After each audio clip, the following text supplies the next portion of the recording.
So let's talk about stitching this design out. It's now telling me it's going to take 7 minutes to do so.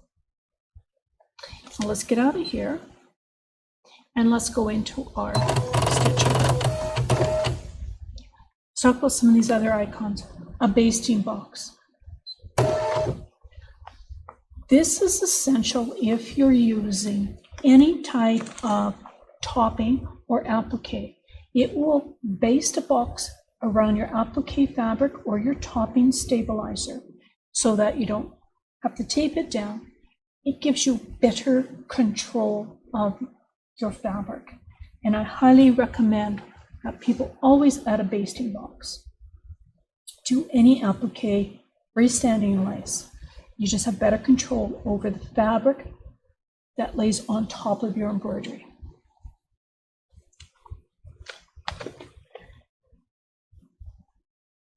So let's go to our next one, and this probably my favorite icon. This is where you can go forward and back.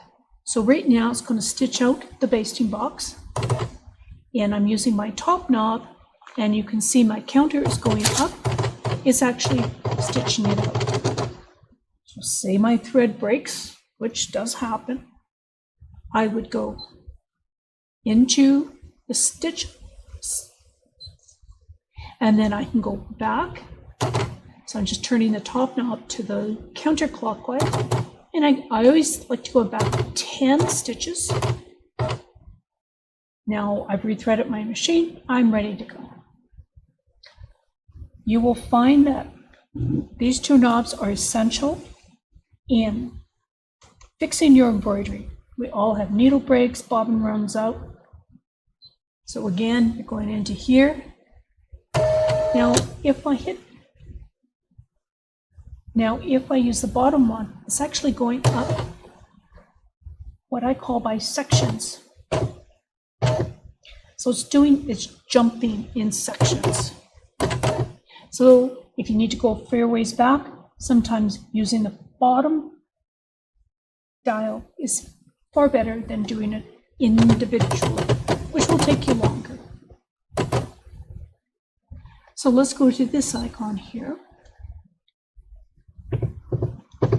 I am manually moving my design to the right. Now if I tap on it, it moves it back to center, or I can use my bottom dial.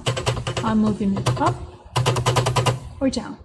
Now it's actually moving the hoop as well back to where, or reset it back to the original setting. So even if you get to the point where you're ready to stitch this out and you just need to tweak it a little bit, this is the icon that you would really like. So let's take a look at our timer. So this entire motif is going to take 9 minutes to stitch out. My basting marker will only take 1 minute, and I can 3 minutes for the leaves, another 3 minutes for the heart-shaped leaf, another 2 minutes for the outline, and then I have another outline that only takes 2. Now let's go back to the beginning, and let's see if our total time goes down when I hit the rabbit. And on this design, it's not making a lot of difference. On some intensive designs, this will make it go faster. So it'll actually embroider faster.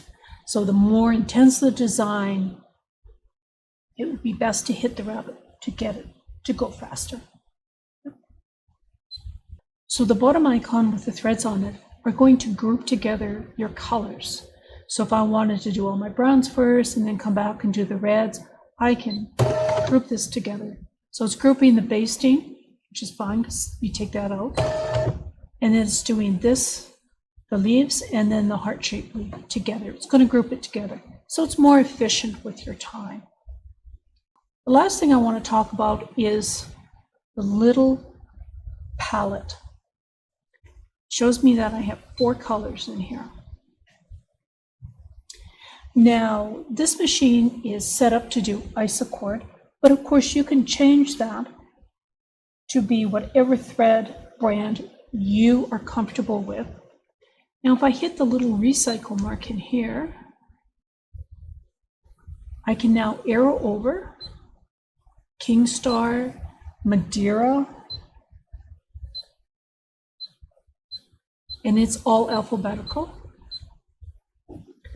And I can go back. So it's going to try to match the color that you selected for this motif, or what the designer selected, with that brand color. Isocord with 40 shades. There's quite a number of embroidery thread brands in here. So if you wanted to change it, as opposed to showing the default, let me go back to Isocord. So if I go into here, which one did I pick? Back to Isocord. And again, that's just hitting the little recycle mark. This is usually the question I get asked the most. They want to change it to their brand, be it Madeira, Sulky, Robinson, Ashton. And that's how you would do it. Hit the recycle mark. Okay, so let's go back into here. This is where we're going to cut between jump stitches, which is a very good thing to do in our settings. If our jump stitch is longer than, say, 1 millimeter, we want to cut those. So the longer your jump stitches are on your embroidery, the more chances your foot can get caught in it, and then you'd have a disaster on it. Always highly recommend you have your cut jump stitches on.